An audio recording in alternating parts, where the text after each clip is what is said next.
My name is James Arsenault, and I'm going to take you back to the early 90s. I was born on March 20th, 1991, and life was a lot different back then.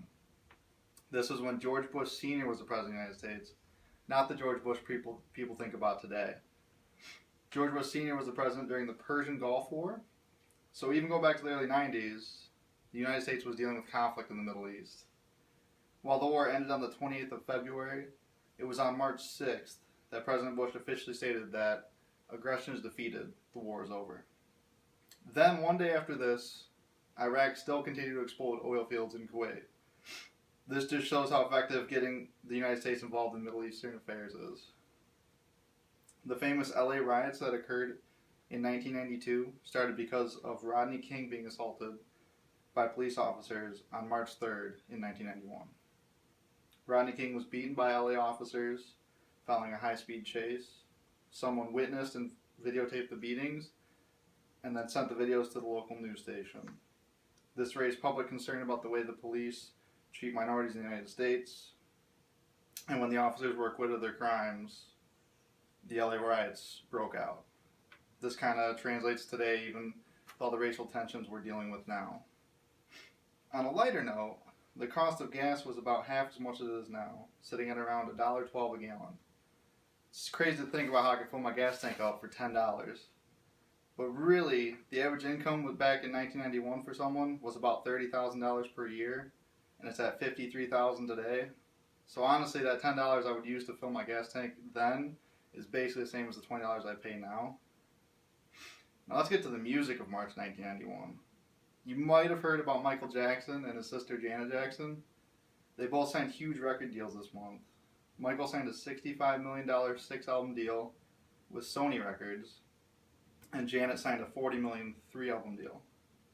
Other top artists include the likes of Timmy T, Mariah Carey, Whitney Houston, and Celine Dion, to name a few. A lot of big artists back then still have a big impact today. Over on the Hollywood side of things, we look at what films were big in my birth month.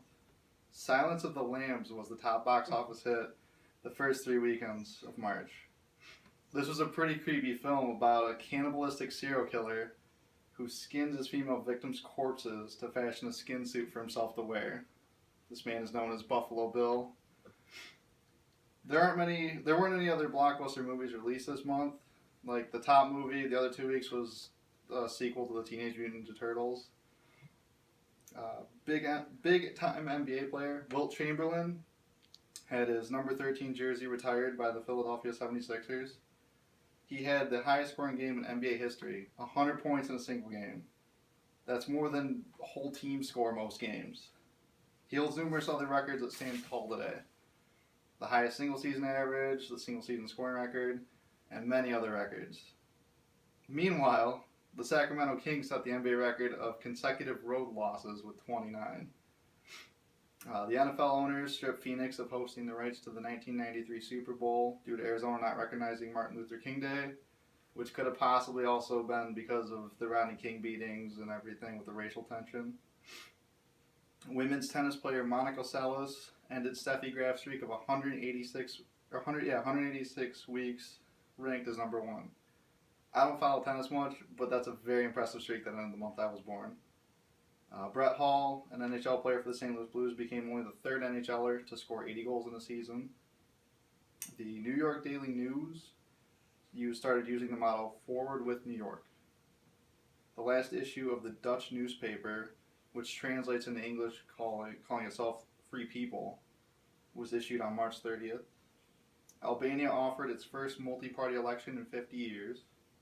And in the United States, the Supreme Court ruled unanimously that employers cannot exclude women from jobs where exposure to toxic chemicals could potentially damage a fetus. While all these cool things happened in March of 1991, the best thing that happened was me being born. Thank you for listening. That's true. Yeah.